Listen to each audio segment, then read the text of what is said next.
Welcome back, everyone. Mike McConville here one more time for Guitar Repair at String Tech. We have a couple of J-45s. Now, this one is a custom-made J-45. The one in the background there is that 1970 J-45 Deluxe that we removed the back and carved out the top braces, and the list goes on. So this one's coming along step by step, but I want to show you this one that the customer dropped off last Friday. Now, Paul drove up from Michigan, and I'm not really taking instruments from the US right now as far as shipping and packaging. It's just this whole tariff nonsense. Just not interested. But Paul decided to drive up, so when he told me it was a 2.5-hour drive, I thought, man, I got people in Ontario that drive 4 hours one way to drop off their guitars. So I thought, well, if you want to drive up and drop it off and come back and pick it up, I'm happy to do it for you. So here's the label inside the guitar. Paul had this custom made, and it really is a beautiful guitar. The guy has scalloped the braces. He's done everything right. Now, Paul has been following my videos and listening to the guitars after I calibrate them, and that essentially is the reason he brought the guitar up. So we're going to do a bone cantilevered compensated saddle and a compensated nut. Now, the action, as you can see, is quite a bit high.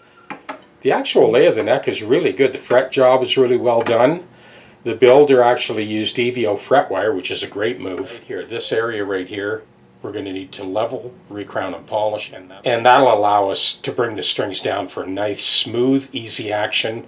And of course, with the compensated nut, compensated saddle, well, you'll see, it'll be perfectly in tune.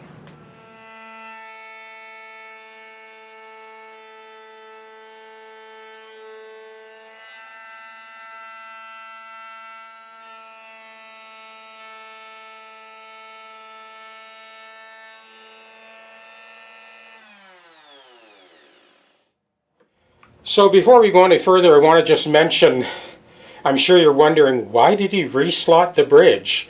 Well, there's two reasons for that. And I did not relocate the saddle, I just widened the saddle slot because we didn't have enough room on that low E to bring the string back enough for it to intonate. That was one reason. The second reason is in the original bridge slot, this side of the slot had dropped off a little bit, so I could not get that first string to sound. So the second reason I slotted the bridge, to use that aluminum plate that I have on the bridge slotting jig and get this slot laser straight. Now we have all 6 strings and you'll hear them singing perfectly, same volume, no issue. These are the 3 steps I went through on the saddle to get everything to line up perfectly. These are 12 to 53 strings at concert pitch. Paul will very rarely even reach for the tuners on this guitar. So with the original nut, that's what we had. The low E was fine, the A was 7 cents sharp, the D was 6 cents sharp, and then the high E and B were good. And when we were done, of course, we had all 6 were perfectly in tune, and that you will hear as well. So this is the typical neck to body junction where we've got these high spots here that need to be leveled, recrowned, and polished. When you have a pickup underneath the saddle, it needs to be a perfect press fit. I had one of my subscribers had asked this question. I thought this would be a great way to sort of answer it. When you cantilever past the end of the slot, the front edge of the D and G strings in this case want to tip the saddle forward a little bit. This is why you need to ensure an absolutely perfect press fit. And I have to admit, I did take a couple of runs at this. Is the second saddle I made. I wanted to point that out just before we carry on with the rest of the job. So now we're left with taking care of this proverbial neck to body junction. And once we take care of that, for the final calibration of the bridge saddle and the compensated nut, and you will see, and more importantly hear for yourself, just how perfect the tuning is on this guitar. Let's get started. Well, I have to say that the fret job itself is beautifully done, and with my 10-inch straight edge here, this is dead straight.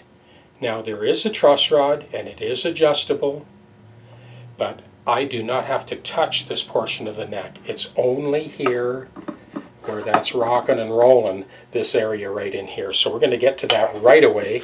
Now I know people will use black magic marker to kind of mark up the frets, but I don't really see the point in it, because as soon as I go over there with the leveling file, well, the high frets just light right up.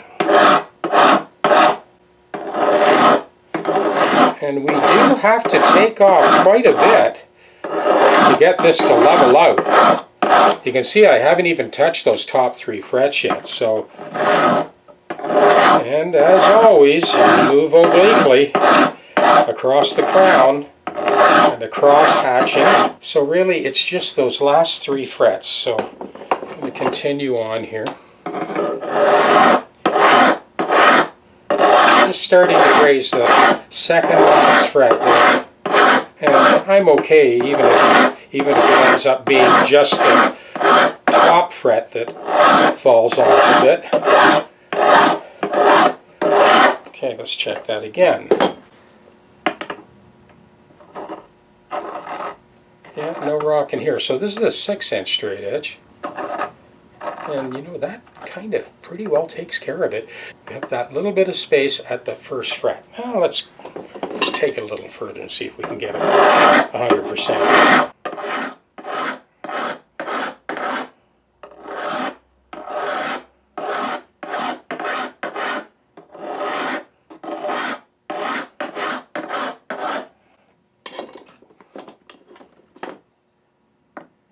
And that'll do it. I can see very slight grays of tooling marks on that last fret. So we have got that. Yeah, we're good now. A little bit of rock in here. So I'm going to bring that back a little bit further.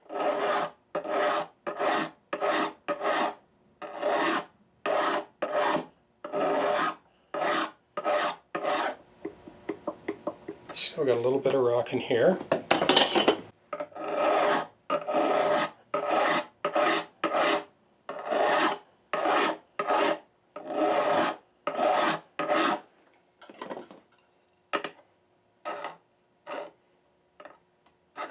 That's it. So you can see we backed right up to the 9th fret. It took a pretty good hit too. Now we're going to just very lightly graze right up to that last fret. Okay, next I'm going to just get those tips, because we are going to do a little bit of an edge dress here, but I wanted to get those tips because I could feel those a little bit when I ran my fingers along the edge. There's no teeth on the edge, just on the face.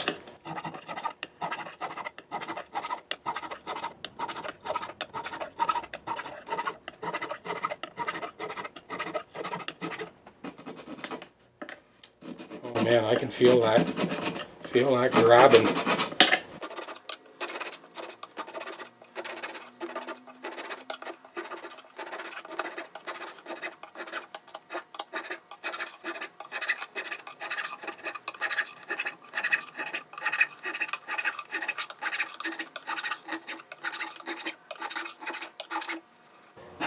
Got my crowning file to kind of take care of the frets that got the biggest hit, to take that squareness out.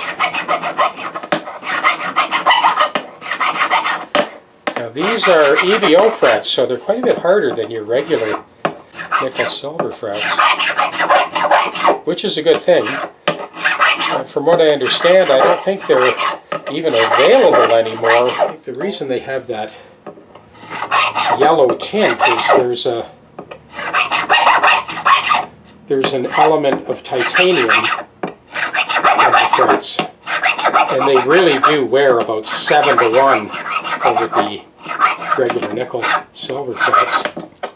And I know a lot of people are using stainless steel, and I get that, but I find that these EVO frets had just that little bit of malleability. The stainless steel is a little bit springier than I like. I've got all my sandpaper stacked on the scrub block. We're starting with 320 to get rid of the tooling marks of the file.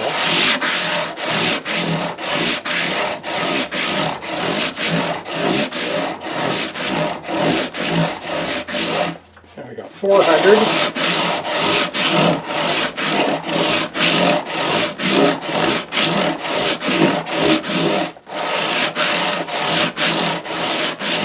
definitely want cloth back paper. Your paperback sandpaper just gets shredded on these frets, on those fret ends. I didn't touch these frets up here, so I'm not going near those with the 400. Okay, now that I'm up to 600, I'll go full length. And you can hear, even in the camera, I'm sure, you can hear the difference in sound with the lighter grit paper. Second run of 600.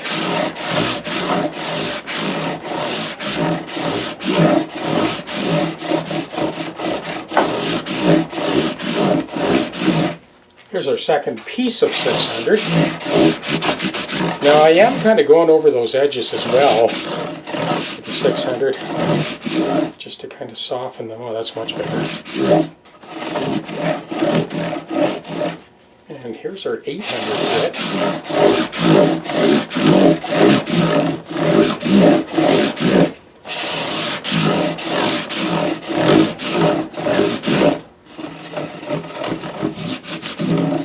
You see, even the cloth paper is getting shredded.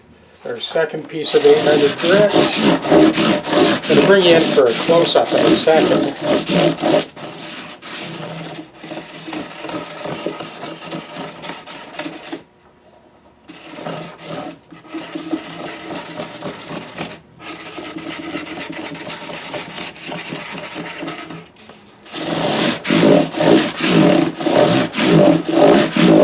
That little bit of edginess that I feel there, we'll finish that off with the buffing wheel and the Jeweler's Rouge, and we should be good to go after that.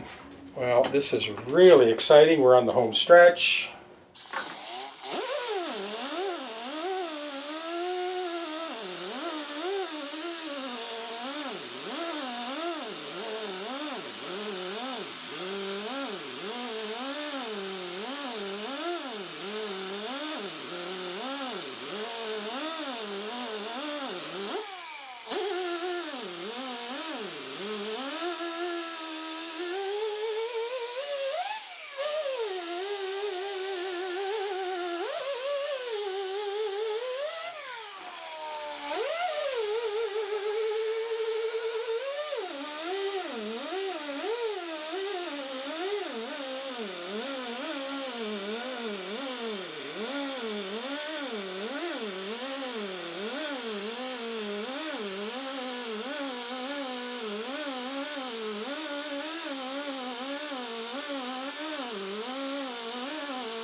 This is a very lively guitar, so I have my foam mutes in there.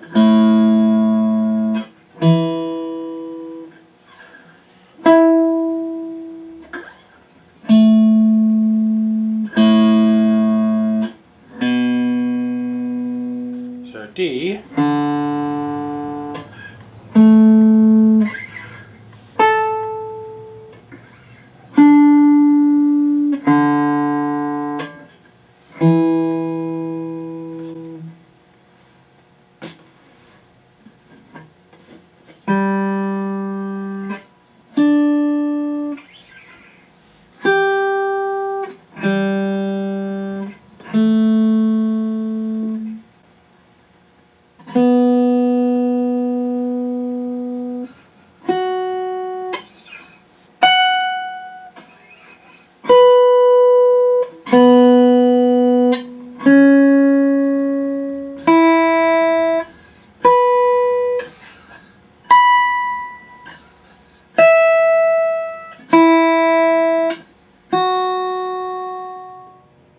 There is our compensated cantilevered bone saddle.